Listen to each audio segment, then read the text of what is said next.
What's up, party people? Today we're going to launch my new maybe once a week series after the sort of sequel to the vision test, getting your visualization checked out on Chess.com. I'm gonna use our new and sort of slightly repackaged tool, and that is our drills. Under the Learn menu, you can find drills.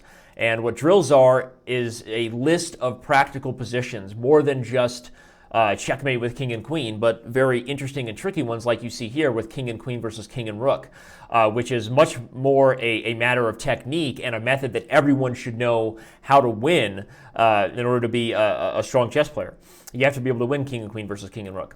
What's fun about the drills is it allows you to play both practical positions as well as positions like this that every chess coach would say, hey, if you're a 16, 1800, 2000 player, any sort of ambitiously trying to get better chess player, you got to know certain positions. You got to know how to mate with a knight and bishop, mate with two bishops. Well, sometimes you don't always have someone to let you practice that, right? If you're using tactics, you either guess the right move or not. Lessons is a much more dive in deep, kind of like reading a book online feature. The drills, I would say, is more of just a practical training tool, very useful to get ready for tournaments, but also very useful for coaches to dive into our drills, see what positions we have, and assign them to your students. If you're a coach, you should definitely do that. And if you give us suggestions like, hey, I'd like you to add these positions to the drill section, maybe positions you've been using in your 20 years of coaching experience, let us know and we'll do it. We think we've done a pretty good job with the initial list, but let us know and we'll add it. And if you don't have a coach and you're just wondering what positions should I practice against a very strong computer coach, well, go to our drills section and check them out. Here we go.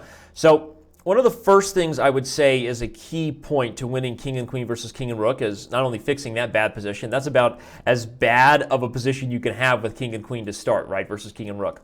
But one of the common methods or principles I like to use when teaching this is that it's often good for the queen and king to be a little bit separate from each other, not terribly, but a little bit, if for no other reason than it avoids tactics of the rook either skewering the king and queen or some sort of weird tricks. But also the queen tends to operate very well when she's flexing her muscles on the long diagonals. So rather than a situation where the king and queen are inching forward right next to each other where the queen isn't using her best skills, the queen gets on the diagonals and looks to give checks to the king and rook in order to flex, like I said, the skill that she has that the rook doesn't, and then the king can get up close and personal. So already here, I think I have two very good moves. One would just be king over. Notice that the queen on the diagonal is not only restricting the king, but she's also guarding the h3 square, which would prevent the rook from going to check down. But with his rook separating so early, I think that was a big mistake by the computer. Can I not check on f6? And if the king goes to any diagonal, and am I not just forking or skewering the king and rook? I'm almost winning on the spot. But it looks like there may be a point to what the computer's done. Maybe there's not an exact series of checks. One of the key principles to remember is that from the king and queen's perspective, it's always a little bit of a victory when the king and rook have had to separate from each other. Because the chances of getting some sort of crossfire check where you attack both the king and the rook at the same time goes way up when the king and the rook are separate. But one good point to remember is if you don't see a forced series of checks, don't kill yourself. Instead, get the queen to a square where she instead prevents checks. So this is a very good pro tip you can make note of. First thing to do is calculate. If you see a win, check the queen to a forcing sequence where eventually you get a check like on f7, forking the king on c4 and rook here. But here I don't see a way to force that. If I give check on f8, the king can actually come back to c3. So after I've done some initial calculation, if I don't see a way to just win the rook, I'll take advantage of the fact that my queen is already ideally placed. She's guarding h4, so let me just centralize the king. Now the rook is not going to be in a good position to come after me. So I'll continue to make progress toward this king here, really showing the rook how unhappy he is with the fact that he can't just check me. And now I can even play the move queen to d6. Always a little risky. Be careful when the king and queen get close to each other because your opponent may have tactics. But as long as there are none, notice that if the rook had checked me on c4, I would have just played king to d3, and we have that nice position I said. The queen's operating on diagonals, the king is sort of staying close, making it difficult here. So now I'm going to check on d7. My thinking is I'm going to try to force the king either toward the edge like this, or I was thinking toward a diagonal that might allow me to win the rook. Again, I don't see a way to win the rook. So what I have to do is either get my queen to a position where she prevents checks so that I can move my king forward, or I need to get my queen to a position where she immediately attacks the rook and then would allow me to come forward. I think both are possible here. I'm actually not sure which is going to be my favorite. I'm going to give queen f5 check with the idea that I think after king to b4, I'm going to play queen f8 check, and trying to get my queen to a nice diagonal where my king, again, can be the aggressive opposer of the king and rook, and the queen is operating and helping my king move forward on the diagonal. Note that the queen is guarding b1 right now, so if my king ever got to the b file, he'd be in perfectly good shape. But the computer is very good at making this tricky for you. The computer is very good at making this tricky for you. So what you have to do is find a way to not blunder. You don't want to bring the king forward. That would be a blunder. The computer is finding a way to keep me sort of off balance right now. And I'm going to bring the queen over to a6, again operating on this diagonal, which I kind of like, although there is rook to d1 check now. That kind of broke my own rule, although it looks like the rook would have gotten itself in a bad position. So that's okay with me. Now I'm able to force him to go back. Note that my queen guards the f file from there, which is kind of nice. So let's see here. Guards the f file, which is kind of nice, but maybe not even the most important thing. What I really wish is there was a way to just check and win immediately. Win the rook, but the rook is doing a very, this right here is the kind of defense that only the computers could play. Humans would be frightened over the fact that the queen could come to a7, right? So most humans are keeping the king and rook very tightly close together. But it definitely is good for me because it challenges me as a good chess player. If they do it that way, it would be very easy for me. This makes it very tricky to think about how can I bring the king forward, preventing checks, but I really like this move here. Because if he checks, I'm going to move to the f file. And I know that doesn't seem great at first, but the fact that the queen guarded this, if he had played rook e1, king f5, there would have been no more checks, and then I would have had an open board for the queen to check and maybe win the rook. So he had to be very careful there. So I'm going to continue to try to switch him around. See, the point is this is kind of good for me, because if I play like king here and the rook goes to d1, I can check on a4. But I'm actually going to do the same sort of principle, but move the queen instead.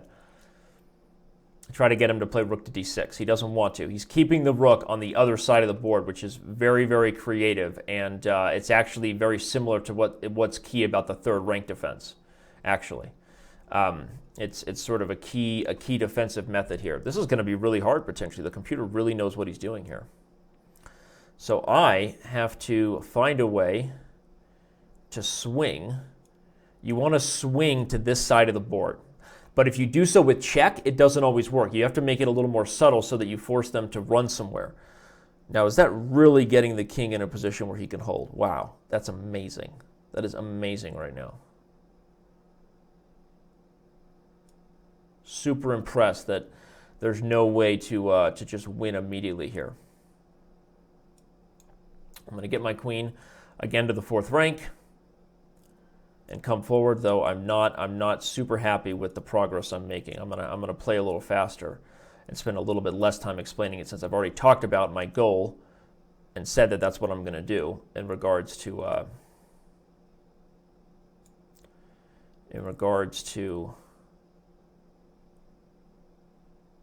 keeping the queen on the diagonals and keeping the rook sort of at bay. Okay, let's do it. King over, rook check, king over, rook check, king over, rook check. I'm having trouble escaping the checks. I need to find a way to get in. Maybe king to d3. I'm going to go queen to b4 with the idea of coming in closer. But again, this is already proving to be very, very hard.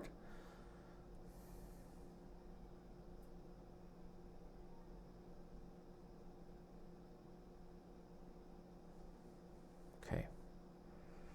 Now I'm coming in.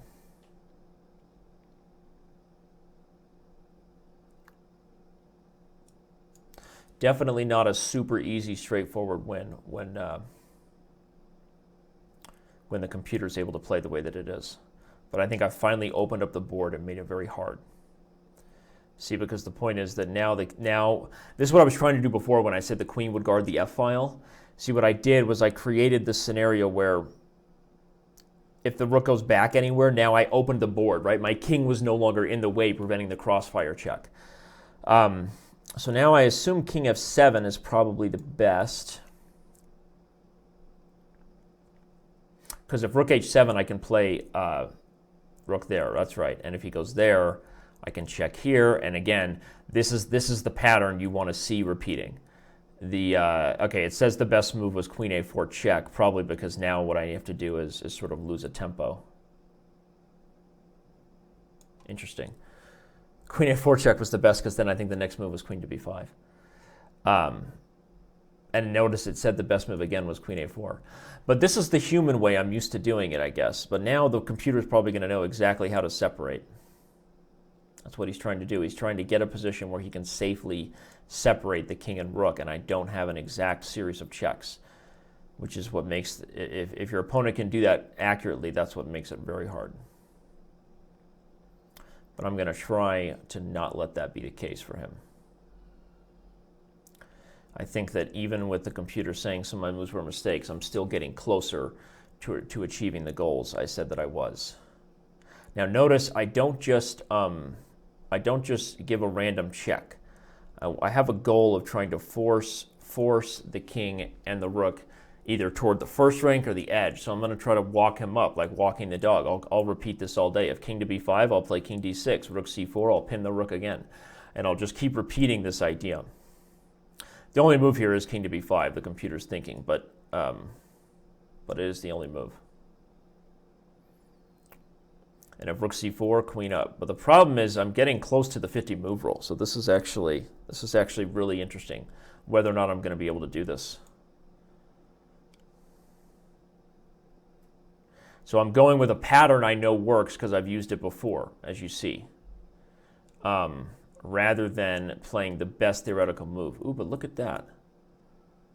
Look at the computer taking advantage. See, now my king is in the way, right? The king and rook switch to the other side of the board. Computer is taking advantage of the way I approach the position.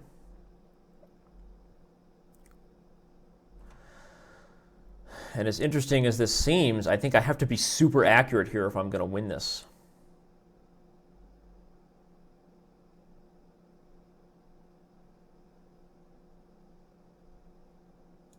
Okay, I think this is a good move. I think it's a good move. See what the computer says. Because my idea is if rook c3, I have queen to e1. So it was a good move, but apparently the best move was queen to b8.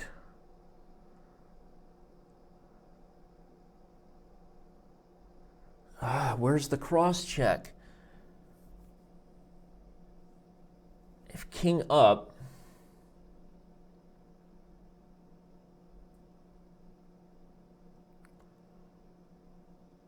I feel like I'm getting too far if I do that. If queen to b6, rook's going to come down to c3.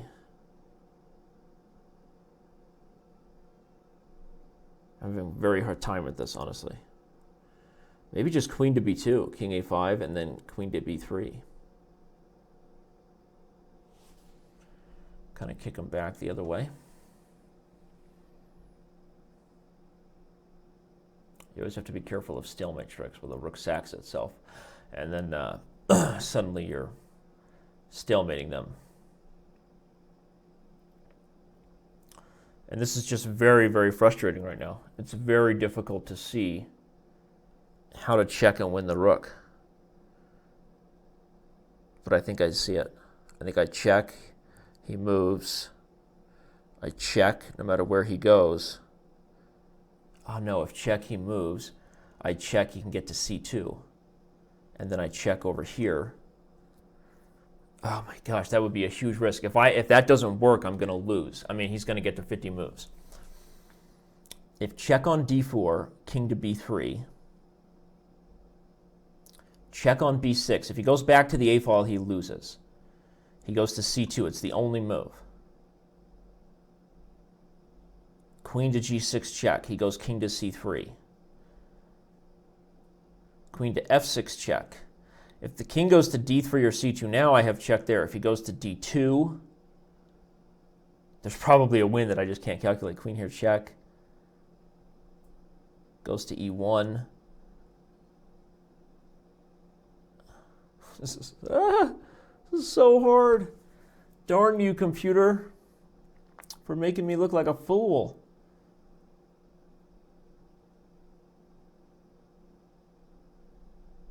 This is why our drills are so phenomenal.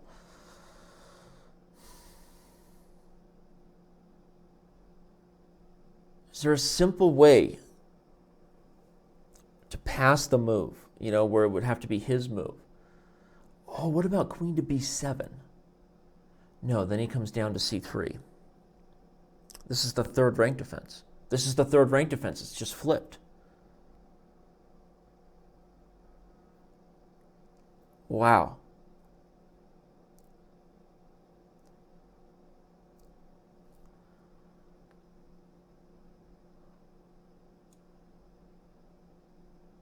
I have an idea. He's going to play rook to c2. I'm going to play king to d4. He's going to play rook to c1. And I'm going to swing to e6.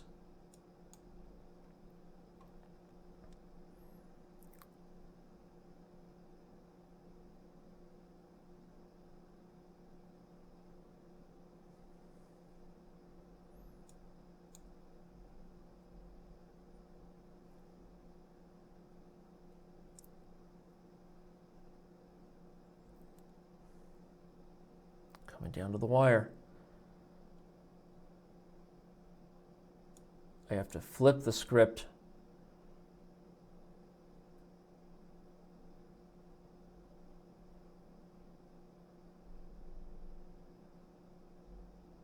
I've won now, but I think it might be too late for the 50-move rule, because I've actually achieved the Philidor.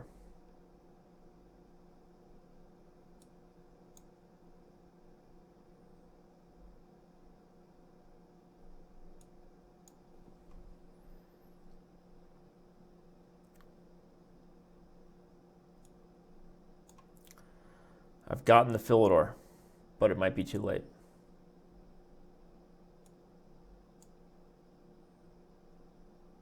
Yeah, I've done it. We'll see if I can win in the next two moves.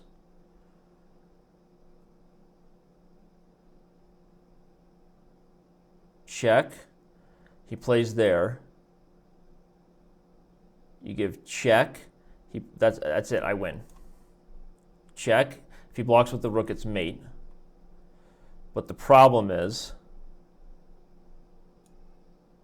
after, is it 49 moves?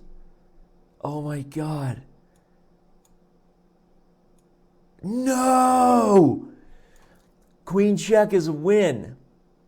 Queen check on b8. And I win the rook. I did it, but it was the 50-move rule. If that is not an endorsement for you using our drills and taking the challenge of trying to beat the computer when they play the absolute best defense, this third-ranked defense. Obviously, I've made some mistakes along the way, sort of, especially in the beginning where I was just kind of like giving you guys advice. And look at that. I get one move away from winning into the Philidor position. The winning move here is queen to b8. The position is over. But it's not going to let me because it's a draw. And it wins. Well, go do a drill yourself and show the world that you're better than me at the queen versus rook endgame.